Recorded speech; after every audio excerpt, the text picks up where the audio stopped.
Ya, tes. Alhamdulillah. Assalamualaikum warahmatullahi wabarakatuh. Masih dengan saya, Iwan Zinu Fuad, di mata kuliah pengantar ilmu hukum. Pokok bahasan kita di pertemuan ini, kita akan fokus membahas terkait dengan masalah pembidangan ilmu hukum.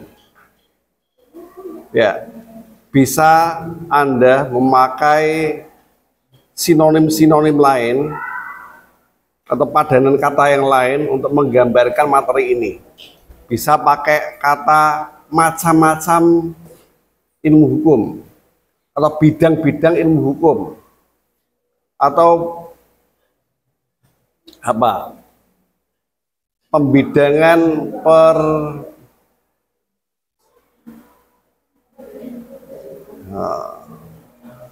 bidang-bidang hukum atau ruang-ruang dalam ilmu hukum. Ruang-ruang dalam ilmu hukum. Ini silahkan dibuat kata-kata untuk menggambarkan materi ini, di mana hukum ini ternyata punya dimensi lah. Bisa pakai kata dimensi. Punya dimensi untuk mempelajarinya. Tidak hanya untuk mempelajarinya, kita akan bergelut di bidangnya. Ya. Hukum ini adalah ilmu yang abstrak. Hukum ini adalah ilmu yang abstrak. Untuk mengetahuinya juga kita harus paham ruangan-ruangan dalam ilmu hukum mana yang akan kita pelajari dan termasuk kategori yang mana. Ya, ini masih seperti pertemuan yang kemarin. Fokus kita yakni melakukan preskripsi terkait dengan kategorisasi, pengkategorian, gitu ya. Kemarin kita membahas tentang apa? Konsep dasar ilmu hukum. Ada pembagian-pembagian terkait peristiwa hukum, subjek hukum, objek hukum, hubungannya. Nah, ini juga di pertemuan kali ini kita juga membahas tentang pembidangan-pembidangan lain terkait dengan ranah bagaimana hukum tersebut berlaku. Ternyata hukum itu ada ranah-ranahnya, ada bidang-bidangnya, ada dimensi-dimensinya. Dalam catatan saya terdapat 7 macam dimensi, 7 macam bidang. Baik dari sisi sumbernya, cakupannya, kemudian privat publiknya atau kepentingannya, ada juga waktu keberlakuannya, sama umum khususnya. Ya, ada 7 ya. Sumbernya, bentuknya, wujudnya, cakupannya, waktu keberlakuannya, kemudian substansinya, juga kepentingannya dan umum khususnya. Nah, ini 7 hal terkait dengan dimensi hukum yang perlu kita pelajari. Jangan sampai tujuan pembelajaran kita kali ini adalah jangan sampai kita salah kamar. Karena semuanya ada kamar-kamarnya, ada ruangan-ruangannya. Nah, dalam mempelajari ilmu hukum ini ada ruangan-ruangan. Kalau kita mau mempelajari hukum yang spesifik, maka kamarnya juga harus spesifik pula. Ya. Sesuai spesifikasinya, juga kita harus mempelajari sesuai dengan spesifikasinya. Ini dari sisi sumbernya,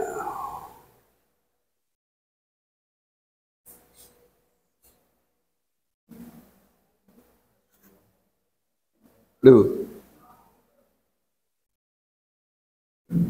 Kelihatan. Dari sisi sumbernya bisa dibagi sebagai sumber hukum formil dan sumber hukum material. Materi ini terkait dengan substansi. Kalau misalnya negara kita mau mengatur, membuat regulasi terkait dengan perkawinan, maka sumber hukum materialnya berupa praktik-praktik perkawinan yang ada di Indonesia. Bagaimana perkawinan itu menjadi bagian dari budaya masyarakat, termasuk juga agama yang dianutnya, dan bagaimana hukum agama tersebut mengatur masalah perkawinan. Nah ini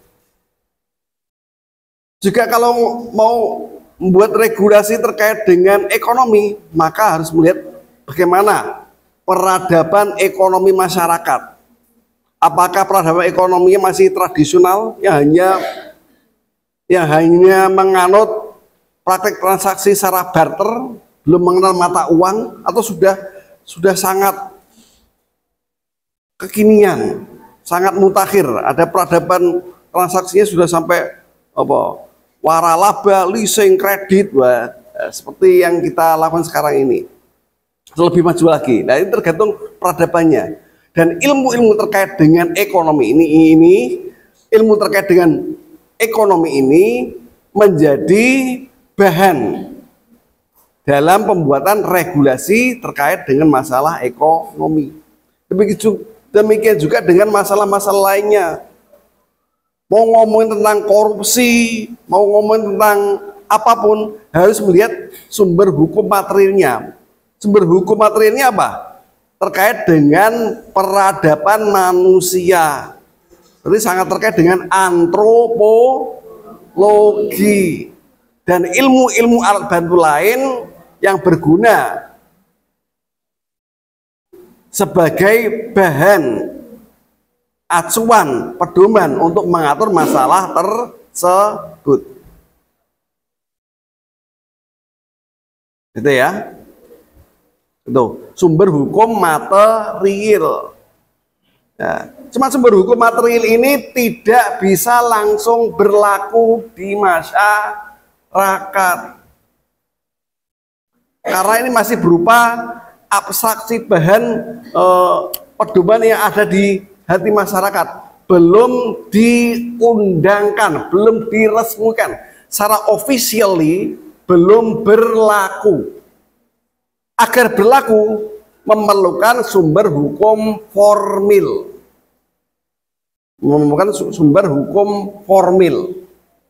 Ya, berarti apa? Kalau membuat regulasi, lihat lembaga-lembaga negara yang mempunyai kewenangan untuk mengatur masalah tersebut. Tidak sembarang orang bisa, kenapa ini? Tidak semua orang berhak berwenang untuk membuat aturan.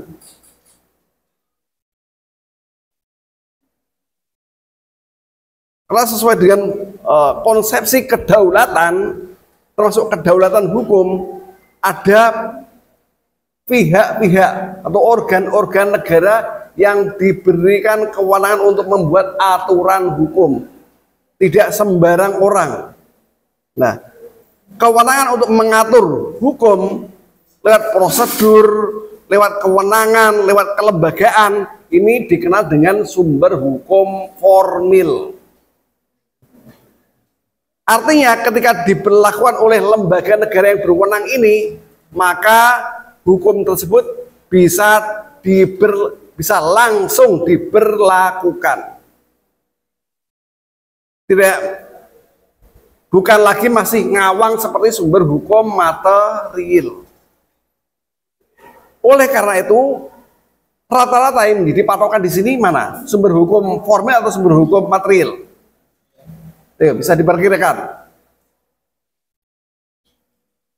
Yang menjadi patokan masyarakat, patokan warga negara dalam menentukan hukum, ini Sumber hukum formil atau sumber hukum material?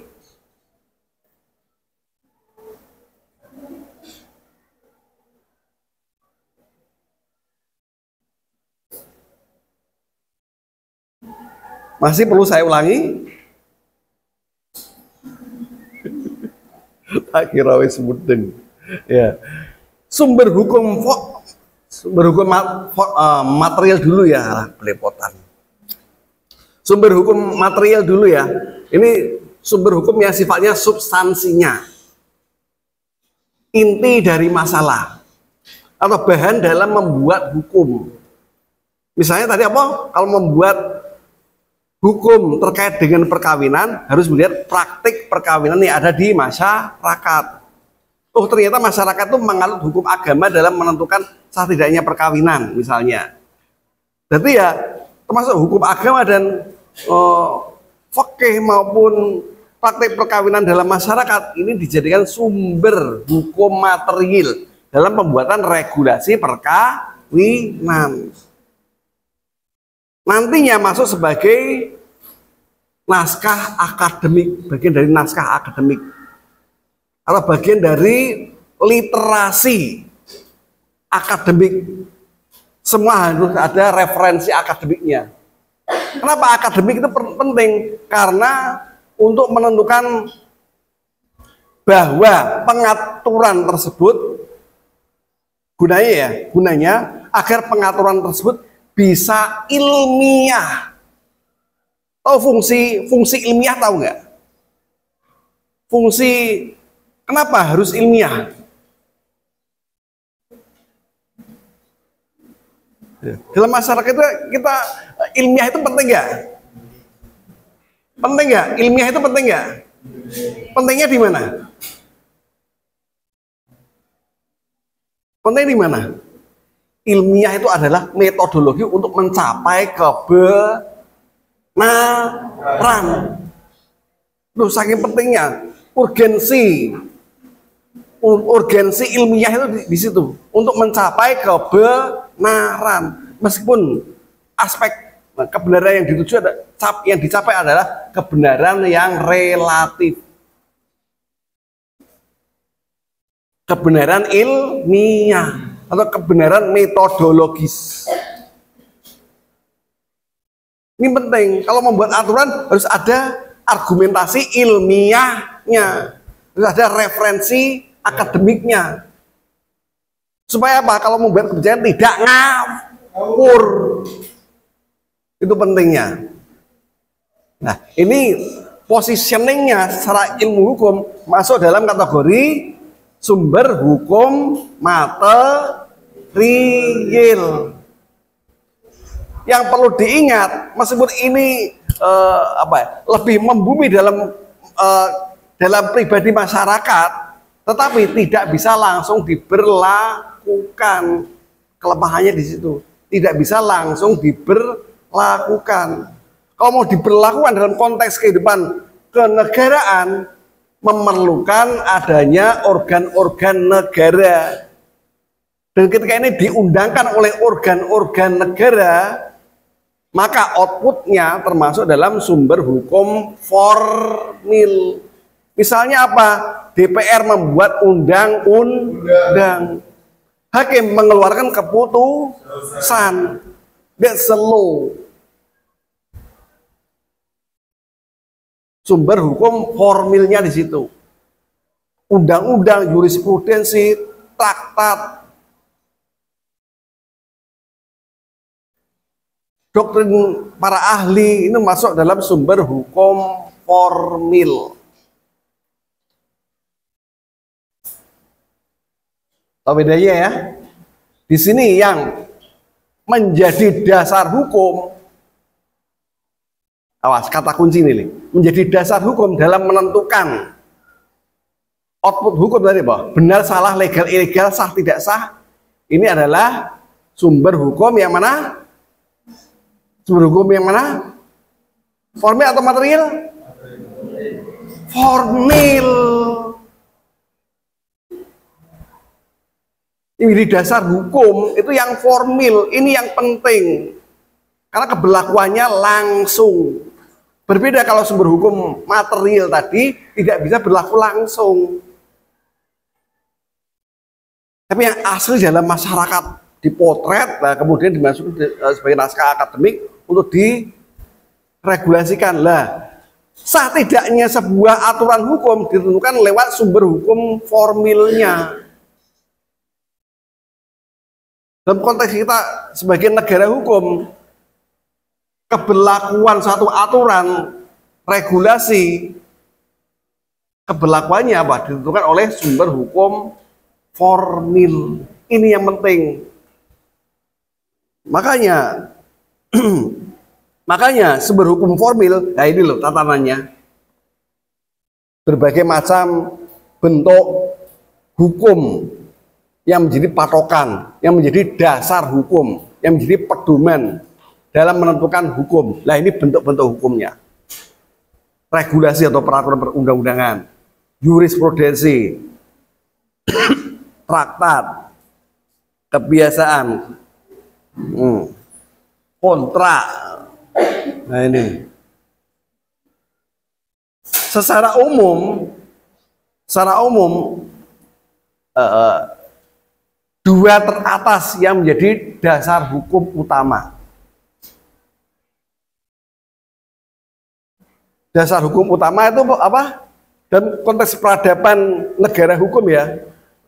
Apalagi kalau kita Indonesia ini termasuk dalam tradisi hukumnya, tradisi hukum civil law yang Eropa kontinental, karena kita negara bekas jajahan Belanda.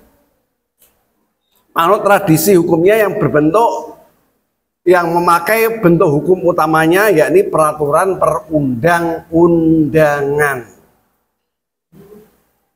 Bentuk hukum utamanya apa? Undang-undang. Nah, ini yang menjadi karakter hukum di Indonesia lebih dominan memakai konsep peraturan perundang-undangan. Sedangkan di negara-negara dengan tradisi Anglo-Saxon atau common law memakai bentuk hukum utamanya berbentuk jurisprudensi atau putusan hakim. Putusan hakim sebagai bentuk formilnya. Bentuk materialnya adalah hukum adat sebenarnya. Bentuk sumber hukum materialnya adalah hukum adat. Tapi yang formilnya bentuknya jurisprudensi lewat putusan-putusan hakim. Ini yang utama di negara-negara Anglo-Saxon. Kalau sekarang mana negara-negara termasuk kategori Anglo-Saxon atau common law? Inggris, Amerika, Malaysia, India. Yang civil law kayak negara kita Indonesia. Terus mana lagi ya? Ya, bekas jajahan Eropa biasanya.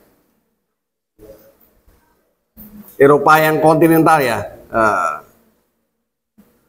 Ini bentuk-bentuk hukum yang utama, dua bentuk hukum utama.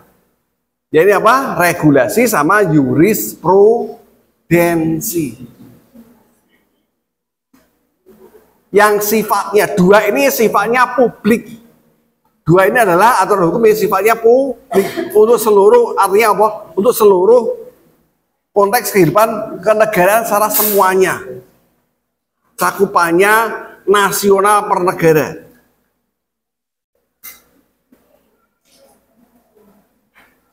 Meskipun ya mulai dilihat bentuk-bentuk hukum lain seperti doktrin, kemudian apa? Perjanjian. Nah, perjanjian itu juga termasuk sumber hukum formil. Sumbernya apa? Apa dasar hukumnya? Kan sudah mengadakan kontrak, ada perjanjian. Nah, itu perjanjian yang diadakan oleh para pihak ini juga bisa menjadi dasar hukum. Dasar hukum bagi siapa? Bagi para pihak yang membuatnya, bukan bagi orang lain.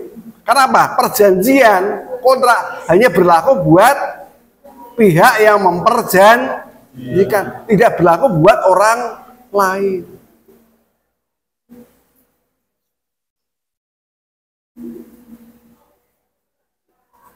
Terus konvensi traktat, berarti apa? Perjanjian bilateral antar negara. Nah ini juga bisa berlaku.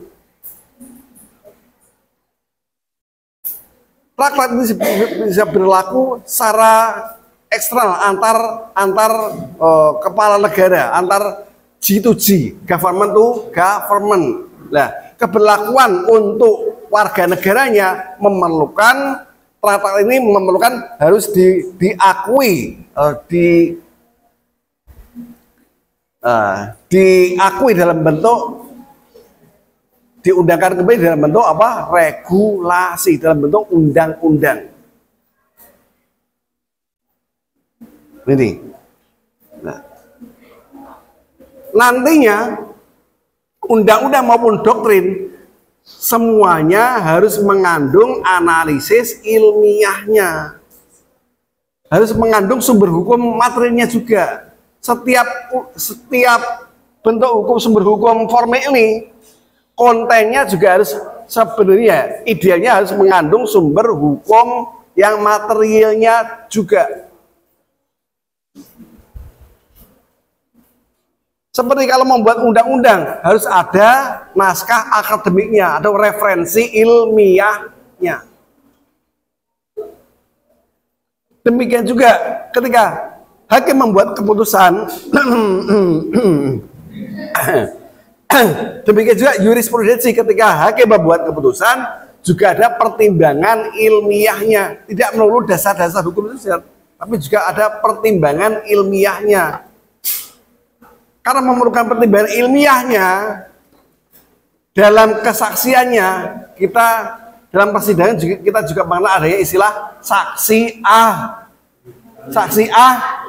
Nah, itulah yang akan dijadikan pertimbangan ilmiah dalam membuat keputusan hakim. Jelas? Nah ini kita belajar ranah sumber hukum. Ya nanti juga ada bedakan ya. Sumber hukum formilnya sumber hukum material, tapi di satu sisi lain juga ada hukum material sama hukum formil, tidak pakai sumber. Ini empat-empatnya beda. Kan dua-dua itu tadi. Nah, ini masing-masing berbeda. Sumber hukum material, sumber hukum formil. Terus hukum material sama hukum formil. Ini berbeda. Ini terkait dengan sumbernya, berarti apa? Sumber pembuatan hukumnya. Bisa dipakai kata untuk memudahkan pemahaman, ini sumber pembuatan hukumnya. Tapi beda dengan hukum material sama hukum formil. Ini berbeda pemahamannya. Kalau hukum formil sama hukum material apa sih? Hukum material atau hukum substansif ini mengatur pokok masalah hukum tersebut, kontennya, substansinya. Misalnya hukum pidana yang diatur dalam hukum pidana itu intinya apa sih? Hukum pidana ngomongin tentang hukuman. Nah, orang yang berhak dihukum itu orang yang bagaimana? Orang yang melanggar, orang yang berbuat jahat. Dan kita mulai melakukan apa? Ancaman, menentukan ancaman hukumnya terhadap perbuatan tersebut. Ini namanya kriminalisasi dan penalisasi. Kriminalisasi itu menentukan bahwa itu perbuatan jahat, perbuatan terlarang. Satunya lagi melakukan penalisasi atau pemberian ancaman hukuman. Nah, ini adalah substansi dari hukum. Maka bisa dikategorikan sebagai bisa dikategorikan sebagai hukum material atau hukum substantif. Berarti oleh karena itu kalau membuat undang-undang pidana isinya harus menentukan kriminalisasi dan penalisasi. KUHP, tahu KUHP ya? KUHP, Kitab Undang-Undang Hukum. KUHP, Kitab Undang-Undang Hukum Pidana harus mengatur itu dua hal ini. kriminalisasi atau menentukan perbuatan jahatnya, perbuatan pelanggarannya, sama ancaman hukumannya. Itu pokoknya. Ada pembunuhan, pencurian, dan berbagai varian kejahatan lainnya harus diatur dalam hukum pidana. Nah, ini hukum yang sifatnya substansinya. Gunanya berguna bagi hakim untuk menentukan si terdakwa ini bersalah atau tidak.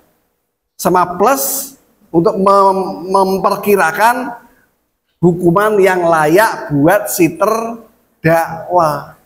Hingga nanti kalau sudah divonis namanya menjadi terpidana.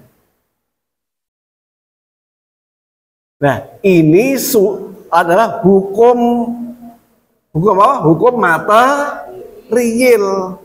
Hukum material mana hukum material?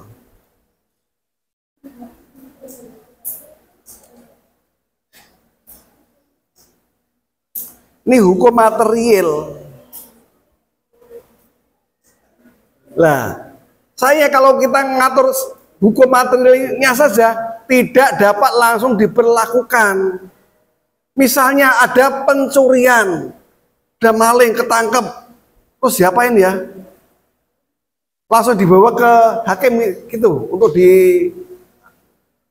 dipidana. Begitukah? Enggak.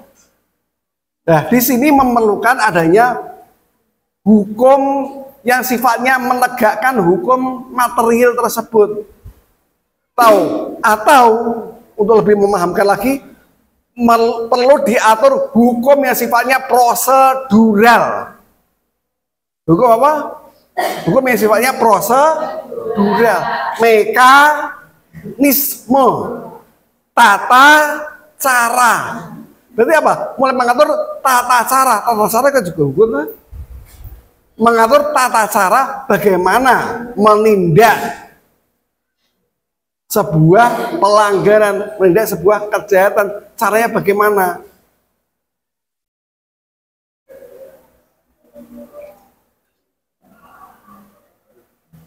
Makanya diatur ada penangkapan, penyitaan, penahanan, ya, penuntutan, itu berarti apa? Ini semua terkait dengan hukum acara. Pernah dengar hukum acara? Pernah dengar hukum acara? Hukum acara pernah dengar? Tidak pernah. Masya Allah. Hukum acara ada hukum pidana, hukum acara pidana. Pernah dengar? Nggak pernah.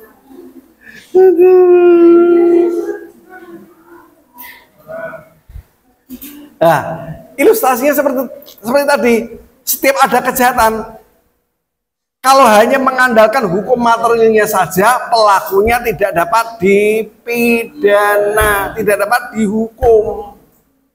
Agar pelakunya bisa dihukum, memerlukan hukum formilnya atau hukum yang menegakkannya. Kalau dikenal dengan hukum acara. Hukum acara pidana. Ada KUHP, ada KUHAP. KUHP apa? Kitab Undang-Undang Hukum Pidana. Ada KUHAP, Kitab Undang-Undang Hukum Acara Pidana. Lah, KUHAP inilah yang mengatur tata cara prosedurnya alias mekanismenya, alias hukum acaranya. Gunanya supaya apa?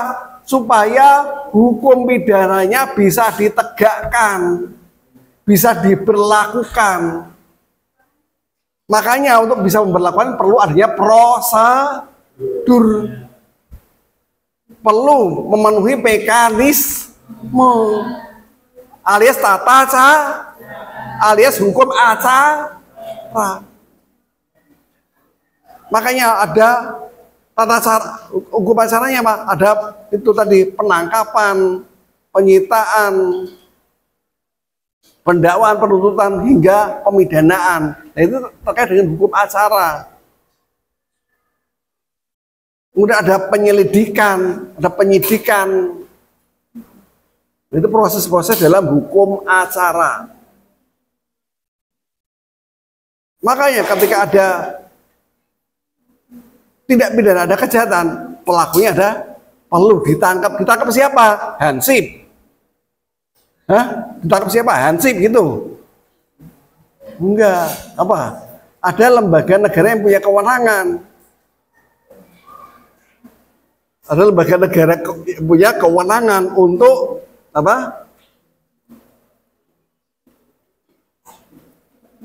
Ada lembaga negara yang punya kewenangan khusus untuk menangani kejahatan.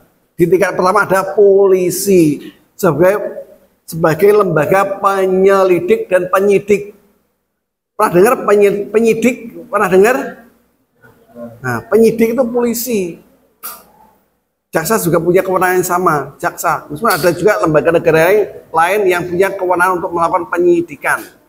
Penyidikan itu menentukan siapa yang bersalah, siapa yang diduga pelakunya, menemukan atau gunanya menemukan tersangkanya. Dan ada alat bukti awalannya, ada alat bukti permulaannya. Ini ya, sekira tentang hukum material dan hukum formil. Yang penting yang mana di sini? Dua-duanya penting. Dua-duanya penting. Cuman di sini yang lihat ranahnya ada di mana? Lihat ranahnya ada di mana? Kalau ada apa? Sidang pra peradilan, berarti ini terkait dengan benar salahnya prosedur. Pernah dengar pra peradilan? Pernah dengar sidang pra peradilan? Nah, itu terkait dengan sidang itu mempermasalahkan tentang prosedur, tidak mengkaitkan dengan hukum formilnya, bukan masalah tindak pidananya, tapi prosedur penanganannya. Wis mudang tum. Mudeng tuh.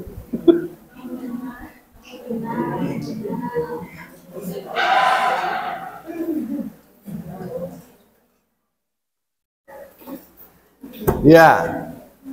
Next, tahu ya itu ranah-ranahnya. Ada lagi ranah privat publik berdasarkan kepentingannya. Ini pembagian privat publik adalah berdasarkan kepentingan hukumnya. Ada kepentingan hukum publik, berarti kepentingan hukum bersama.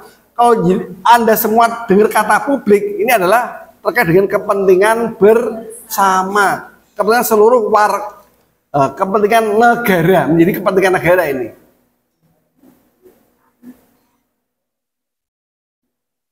Selain kepentingan publik, ada kepentingan yang sifatnya privat.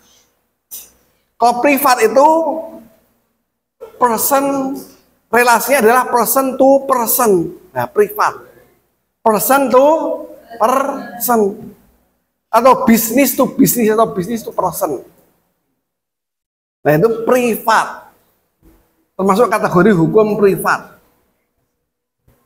Dan satu-satunya yang termasuk kategori hukum privat adalah hukum perdata. Satu-satunya yang masuk kategori hukum privat adalah hukum perdata. Hukum perdata itu hukum privat, ngatur perseorangan. Ngatur relasi person to person atau person to business. Lah beda dengan hukum publik. Kalau hukum publik itu ngatur kepentingan negara. Kalau hukum publik ngatur kepentingan negara.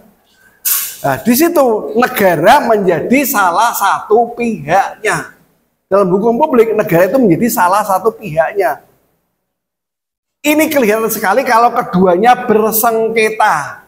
Lihat, ini terlalu abstrak, tapi Anda akan mulai melihat kejelasannya kalau kedua belah pihak ini bersengketa. Padu. Berkelahi secara hukum. Berselisih. Bertengkar secara hukum. Ada pihaknya, dan pihaknya itu mesti ada dua belah pihak yang saling berlawanan kepentingan. Kalau hukum privat disidangkan di muka hakim, ini pelakunya siapa? Person to person, berarti apa? Antar warga negara atau ada warga negara perorangan dengan bisnis perusahaan atau yayasan, badan hukum, ya tak? Person, orang dengan manusia dengan badan hukum, itu subjek hukum warga negaraan. Ini adalah hukum privat, hukum perdata, dan hukum perdata inilah satu-satunya yang memposisikan diri sebagai hukum privat. Selebihnya adalah hukum publik. Contohnya apa, Pak? Ketika ada sengketa tun tahu ya? Tun tahu? Sengketa tun, tata usaha negara.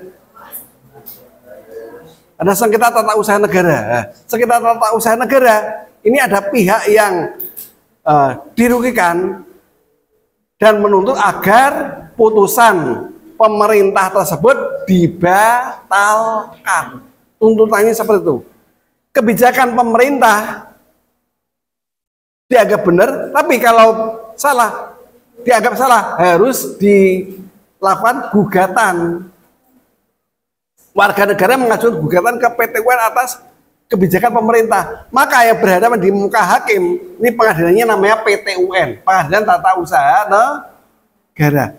Pihak yang berperkara siapa? Ayo, yang berhadapan di muka hakim siapa? Antara warga negara dengan pejabat pemerintah. Itu kalau sengketa tun. Kalau sengketa tata negara bagaimana? Lewat judicial review di Mahkamah Konstitusi. Siapa pihaknya? Warga negara dengan organ negara.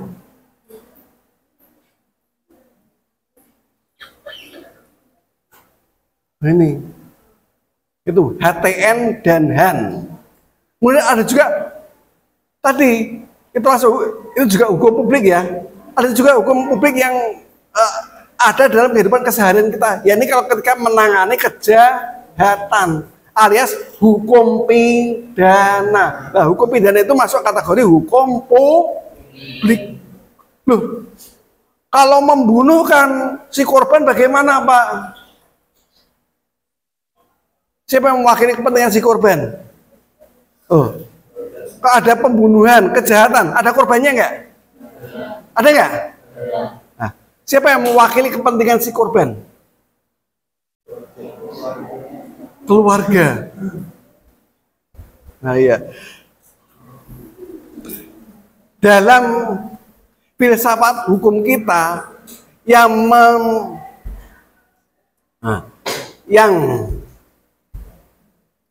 mewakili kepentingan si korban adalah pemerintah.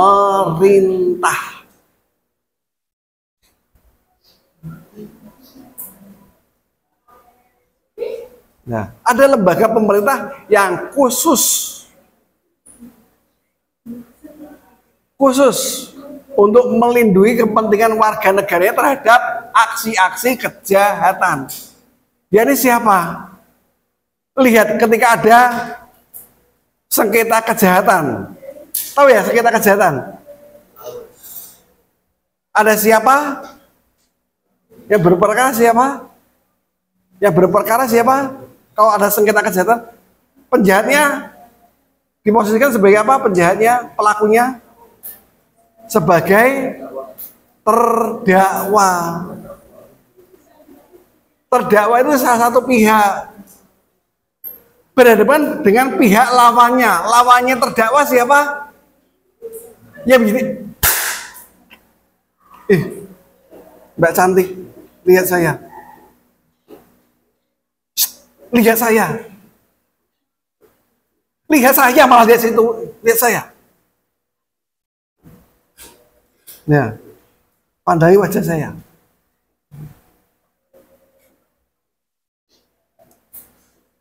Ngomong apa tadi?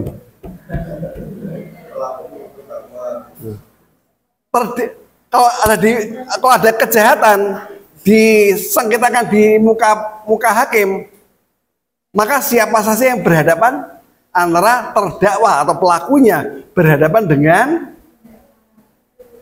terdakwa berhadapan dengan siapa? Kan namanya sengketa kan butuh dua pihak yang berlawanan, gitu. Pengacara itu membela terdakwa. Terdakwa berhadapan dengan jaksa. Ya kalau lihat, pernah nggak lihat sidangnya Verdi Sambo, pernah lihat ya? Nggak pernah lihat Verdi Sambo? Nggak pernah lihat sidangnya?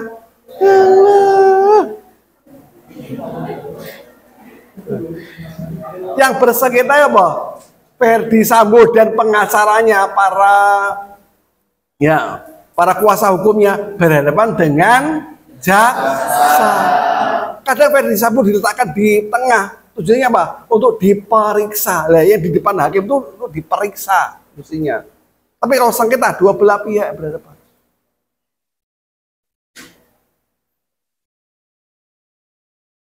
Mudeng tung.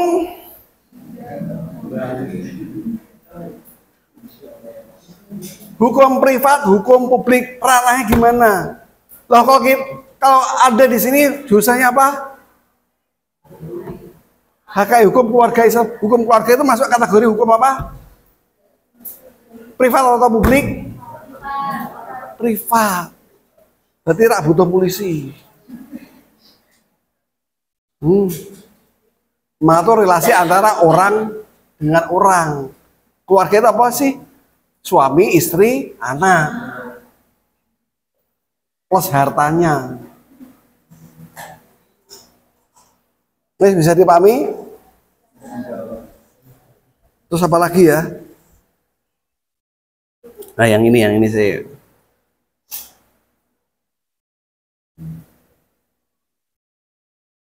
Ya, wujudnya tertulis sama tidak tertulis. Nah, peradaban hukum kita mengarah ke peradaban hukum modern yang tertulis. Hukum modern itu karakter utamanya adalah hukum yang tertulis. Tertulis di sini dimaksud bukan ditulis lewat huruf abjad dan seterusnya, tapi tertulis di sini adalah apa? Kodifikasi, alias apa? Diundangkan. Yang dimaksud tertulis di sini apa? Diundangkan atau dikodifikasikan.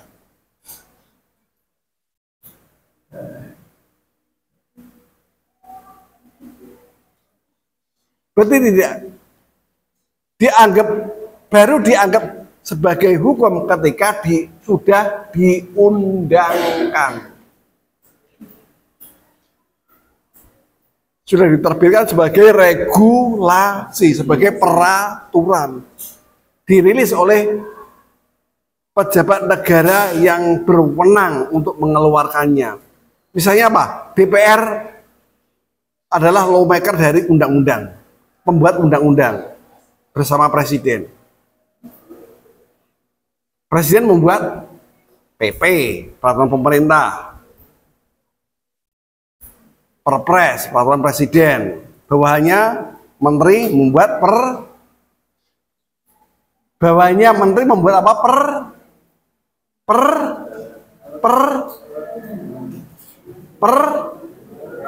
Permen. Aduh, ya Allah. Tak kira aku ngajar wong pinter-pinter. Lihat.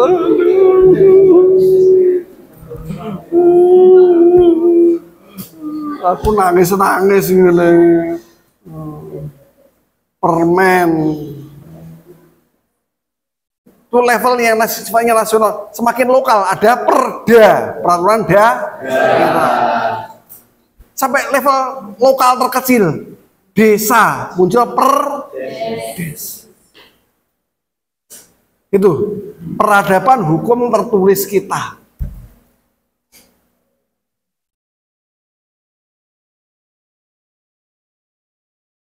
Dengan muncul peradaban hukum yang modern yang tertulis ini juga semakin meninggalkan hukum yang tidak tertulis. Atau hukum yang tidak tertulis apa di sini? Termasuk hukum adat. Berarti kalau Anda belajar tentang hukum adat, itu belajar tentang situs-situs purbakala. Situs-situs masa lalu maksudnya. Ya, tapi hukum adat kan sesuai dengan identitas kebangsaan kita, identitas lokalitas dan identitas nasional kita. Nah, oleh karena itu sebaiknya hukum adat perlu apa? Perlu difungsikan kembali urgensinya sebagai dalam bentuk hukum-hukum yang tertulis tadi. Misalnya hukum adatnya ada di level desa, berarti apa? Membuat perdes yang sesuai dengan jiwa keadilan masyarakat adat tersebut. Di sini dengan peradaban hukum yang tertulis ini ya memang peradaban hukum yang tidak tertulis lambat laun akan mulai terpinggirkan.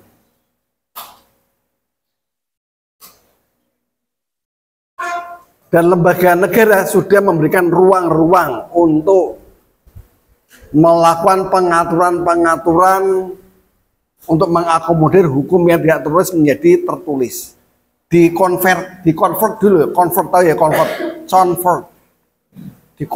Dikonversi terlebih dahulu dari hukum tidak tertulis menjadi hukum tertulis. Ini idealnya. Meskipun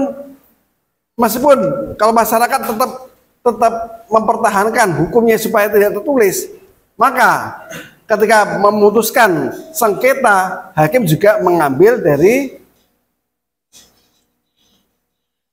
saksi ahli yang tahu terkait dengan hukum tidak tertulis, hukum adat tersebut,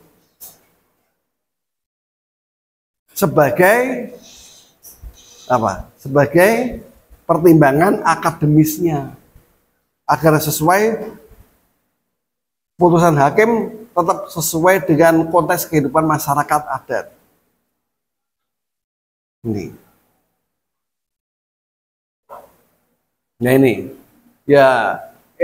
ini memprihatinkan ya. Misalnya masyarakat adat yang menguasai hutan, tanah, sungai dan wilayahnya ini karena peradaban hukum mereka tidak tertulis, mereka tersingkirkan dari pembangunan, tersingkirkan dengan adanya izin hak pertambangan, konsesi tambang misalnya, atau izin perkebunan yang mencaplok wilayah-wilayah masyarakat adat. Hukum adat menjadi kurang relevan berlakunya. Oke, kalau konteks peradaban kita adalah hukum tertulis sekarang. Ini suatu cerita miris yang kita dengar di masyarakat pedalaman, itu kekayaan mereka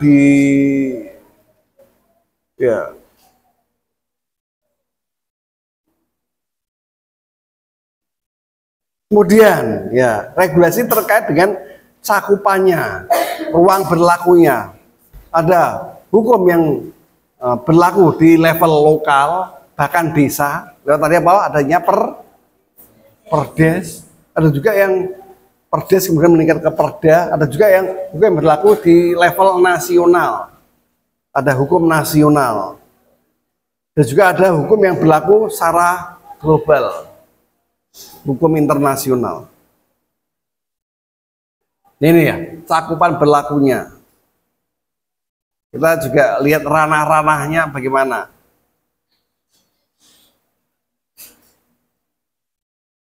Kalau ada warga WNI yang melakukan kejahatan, nah ini bisa ditindak, bisa dihukum lewat apa? Lewat pakai hukum apa?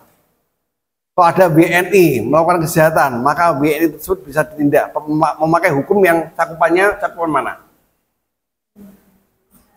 Nah, cakupannya apa? Cakupannya ada WNI di luar negeri melakukan kejahatan, maka WNI tersebut bisa dihukum. Memakai hukum apa? Memakai hukum nasional. Nah, kan berlakunya sesuai dengan kewarganegaraannya. Nah, bisa juga dihukum menurut apa? Domisili negara tempat dia melakukan kejahatan. Ya, itu juga bisa internasional juga. Bisa hukum nasional maupun hukum internasional. Di mana kedua negara mempunyai perjanjian ekstradisi atau tidak. Atau dihukum menurut hukum negara tersebut. Nah, itu. Next, ini menurut waktu keberlakuannya. Hukum jus constitutum yang berlaku sekarang ini sama jus constituendum atau yang dicita-citakan. Jus constitutum yang nyata sekarang ini berlaku, kalau constituendum yang dicita-citakan atau yang akan datang, yang lagi dirancang. Nih, jus constitutum sama jus constituendum. Ada juga hukum yang sudah tidak berlaku lagi. Selain jus constitutum sama jus constitutum nanti terikat waktu keberlakuannya ya. Ada yang masih tetap berlaku, ada yang sudah tidak berlaku lagi. Di jus constitutum itu ada hukum yang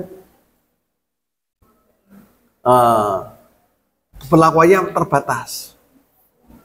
Misalnya pengaturan perkawinan. Pengaturan perkawinan menurut KUH Perdata. Nah, Kitab Undang-Undang Hukum Perdata kita juga mengatur tentang perkawinan. Ini tidak lagi berlaku karena sudah ada regulasi yang baru. Jadi Undang-Undang Nomor 1 Tahun 1974. Bisa dipahami sampai di sini? Privat publik. Nah, ini yang ini hukum umum sama khusus. Ini ngomongin tentang cakupan masalahnya, tentang kekhususannya. Ada hukum yang membahas masalah yang lebih spesifik, ada yang umum. Contohnya korupsi. Korupsi itu termasuk bagian dari kejahatan atau bukan? Nah, termasuk kejahatan. Pengaturan umumnya berarti apa? Ada di KUHP. Pengaturan umumnya ada di KUHP. Tetapi karena korupsi ini adalah kejahatan yang luar biasa maksudnya. Yang luar biasa, maka perlu diatur lebih spesifik.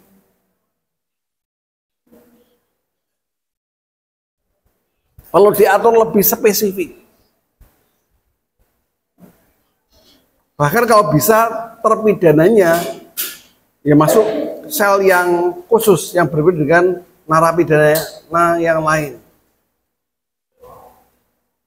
Treatmentnya harus khusus. Sebenarnya kejahatan yang luar biasa. Nah, maka pengaturan tentang korupsi ini diatur dalam Undang-Undang Tindak Pidana Korupsi, Undang-Undang Tipikor. Silahkan nanti Anda cari Undang-Undang Tipikor nomor berapa, tahun berapa, silahkan cari. PR cari ya, Undang-Undang Tipikor itu nomor berapa, tahun berapa. Nah, undang-undang ini adalah regulasi yang sifatnya hukum khusus, yang lebih menspesialisasikan daripada hukum umumnya. Hukum umumnya apa? Hukum umumnya apa? Hukum umumnya apa? Hukum pidana di KUHP pengaturannya. Dah itu aja. Any question? Nah, gunanya belajar tentang ranah-ranah pembidangan hukum kita ini ya supaya kita tidak tersesat.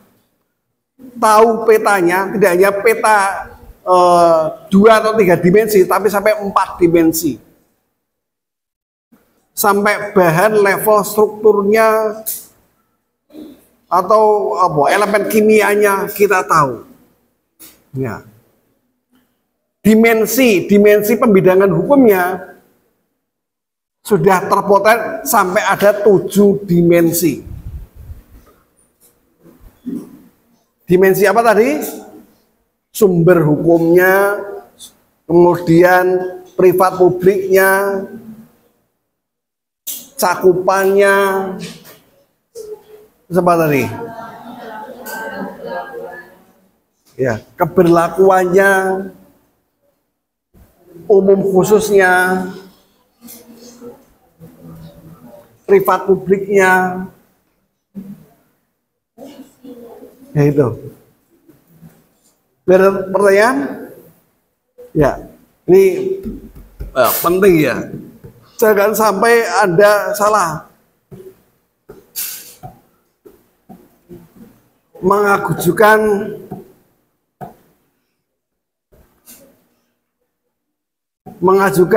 ada KDRT misalnya, ada KDRT melaporkannya dengan gugatan dimajukan gugatan ke pengadilan agama. Nah, ini salah sambung.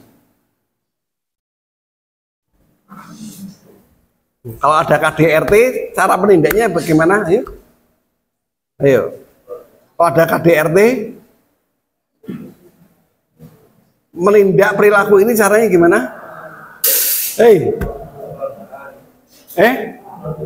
Kekeluargaan. Ya berarti orang proses secara hukum ngono itu mediasi. Apa? Kok ada KDRT? Ini ceritanya kita kejem-kejeman. Ya, karena apa? Dalam KDRT itu rata-rata yang diincar itu adalah pelakunya adalah laki-laki. Dalam KDRT itu yang diincar itu terutama pelakunya adalah laki-laki. Kalau perempuan ya tidak diincar. Kelihatannya banyak lepasnya. Kalau ada perempuan mukul laki-laki, ada istri mukul suaminya, apakah suaminya melaporkan ini istri saya, aku dipukuli sama istri saya? Ini jiwa laki-lakinya berontak atau gimana? Ya. Kalau laki-laki bener, dia tidak, ya biarin lah. Paling kalau ada cewek mukul cowok itu kekuatannya berapa sih dibanding cowok mukul cewek, gitu? Makanya kalau ada KDRT, kebayang jadi tersangkanya itu adalah suami. Oh, istri di KDRT ini ya berarti istrinya ya, sudah keterlaluan.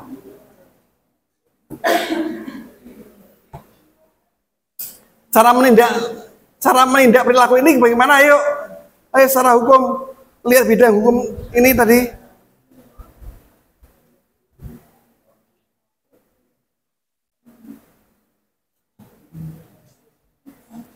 Ayo, cara menindaknya gimana?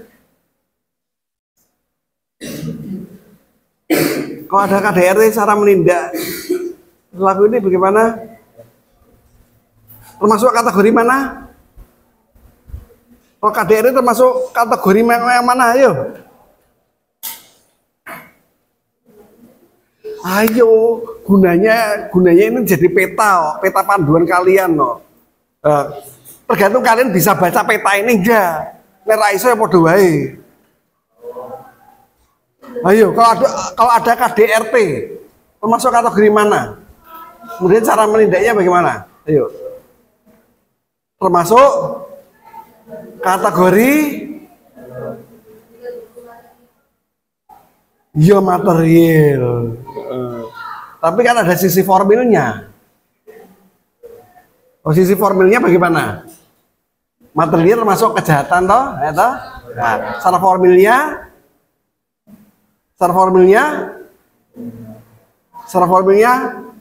lapor ke polisi ya Allah. Lapor ke polisi itu tidak lanjuti sampai dihadapkan di muka hakim untuk didakwa hingga sampai dipidana. Itu caranya. Di sini termasuk hukum, termasuk kategori apa? Kalau KDRT, termasuk kategori hukum publik ya Allah. Privat itu nikahnya privat, tapi KDRT-nya publik. Nah, iya, wis kayak peta ra iso maca petane piye.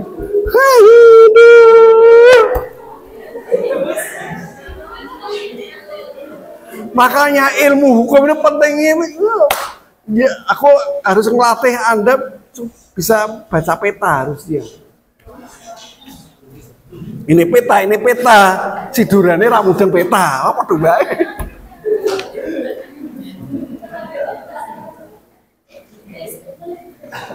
Anything else?